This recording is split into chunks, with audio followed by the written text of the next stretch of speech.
they got to give you a depressant. All the time you're building up these toxins. You're not addressing the basic need of nutrition. I'm going to tell you about a number of things that don't have anything to do with nutrition because they do have some benefit in your life.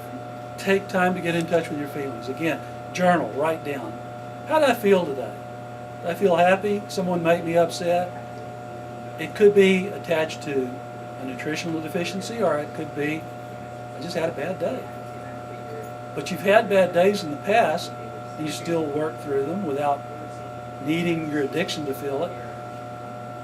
So we look at these things and start this daily diary. I can't say enough good about that. People will see allergy problems, they'll see certain patterns repeating themselves. You'll find out that if you know you shouldn't be eating something, you'll quit eating it because you'll see it day after day after day. Start by deciding when you want to change. What is your D-Day? What day are you going to make this happen? Plan in advance. Don't say tomorrow, even though tomorrow may be a great day. There's some things that you need to do to get ready for that step away from addiction. Not too close, not too far away. Get motivated by mapping out your plan and getting others around you to help. You'll need to change your rituals because a lot of this, remember, is repetition over and over and over again. I would come in after my supper, I'd actually do other things, and then I'd get ready to go to bed, and these cravings would start after me. Oh, I'm just going to eat a little bit of ice cream.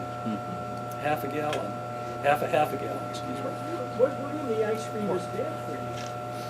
What? What in the ice cream is bad for you? Well, if you look at Bluebell, there's quite a few things that are not exactly organic. And there's some chemicals in there that I don't think I want to eat anymore.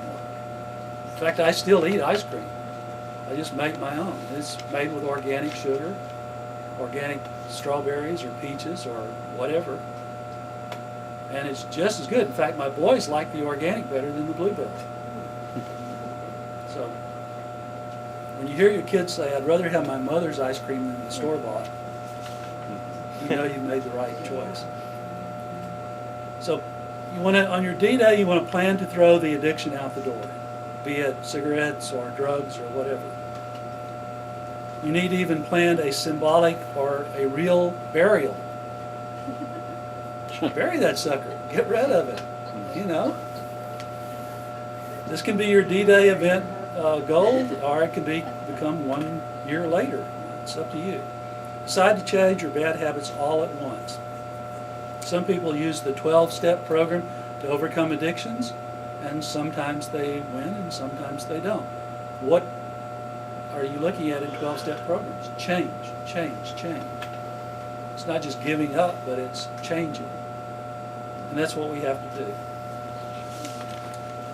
And I would encourage you also to define your goals. Write them down on paper. Post them on the mirror. What mirror?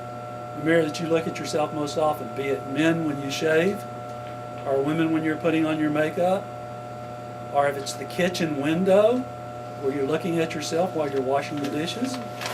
Wherever it is that you see yourself most often, post your, I'm going to quit on this day.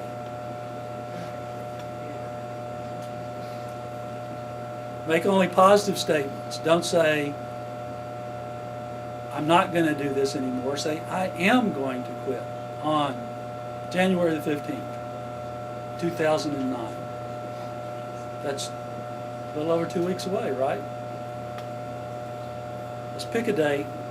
I will stop eating, say, bonbons on January the 15th, and I will eat them only when I feel free to do so. That gives you permission to do it, but only when you feel free of the addiction. I don't say I'm going to stop eating bonbons for the rest of my life. I like ice cream. No sense in not eating ice cream. But let's give yourself permission once the addiction is taken care of. Allow for flexibility and acceptance if I fail. A lot of people will oftentimes say, I've got to do this, I got to do this, I got to do this, and then they fail. And they give up. There's no giving up. If I fail, I'm going to try again. How many people succeed the first time? About 40%. I mean, 60% of them are failing. So let's try again, let's try again, let's try again. Set a new date. What did I do differently that made it okay for 3 days, but then on the 4th day I succumbed? Change. This is all about change. 17% try 6 or more times before they finally succeed. 17% of the people that do succeed have tried 6 or more times. Begin to visualize the new you in a positive manner. Look at your stated goals 3 to 5 times a day. Imagine yourself as this transformed person. Imagine that you are different every day. Visualize yourself as you accept the addiction, or as you refuse to accept the addiction, or the offering of the addiction. Think of somebody saying, hey, how about a cigarette?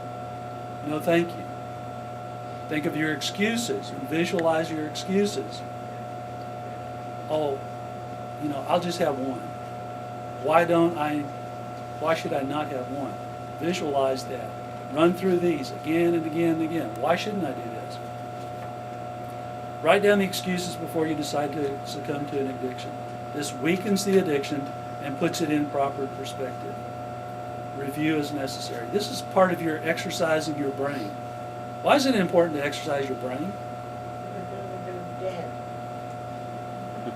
When your brain continues to function perfectly, you continue to function perfectly.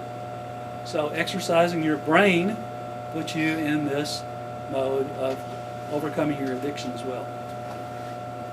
Verbalize by stating your goals. One of the things that helped me, I told you I had a work addiction. I actually got fired from Fiesta, Texas. My short day was 15 hours sometimes. I literally put in a couple of 100-hour weeks while I was working at Fiesta, Texas. Not 100-hour weeks, but more than one in a row. I would meet the third shift coming and going. And I also had a half-hour to 45-minute drive home. Yeah, that's how bad it was. My short work week was 65 hours. Now, your boss comes along and says, David, you need to take pictures on your day off. And you yell at your boss, that's my day off and I'm not coming in. You know something's gone wrong. When you've got a work addiction, you've got to cure it. Poor nutrition. At the time, what was I eating? Fast food, junk food, yeah. And I knew better. I just wasn't eating. It was too difficult. I had to be away from work. And this compiles itself. So one of the things that I used to get myself through this was to verbalize. I literally wrote down, and I took days to do this, write down all the positive aspects. I read The 7 Habits of Highly Effective People. I read the book and I wrote down everything they told me to write down. And then I recorded it. And then I plugged it into my tape player in the truck. And I listened to myself all day long, day in, day out. Now, that sounds like a crazy person right there. But your mind is telling you got to quit this. Your mind is telling you you're going to change. Pretty soon you get to the point where you can't do anything but change. You make your life into a better situation. So verbalize your goals. Hypnosis helps. My brother-in-law tried hypnosis as one of the longest periods that he stayed off of cigarettes. Did he go back to cigarettes? He wasn't solving the nutrition problem.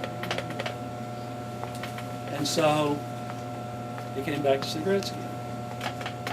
So if we solve the nutrition problem, which is pretty easy, folks, there's some supplements you can take that'll just knock this right out. It's the mental part that you have to overcome, that repetition.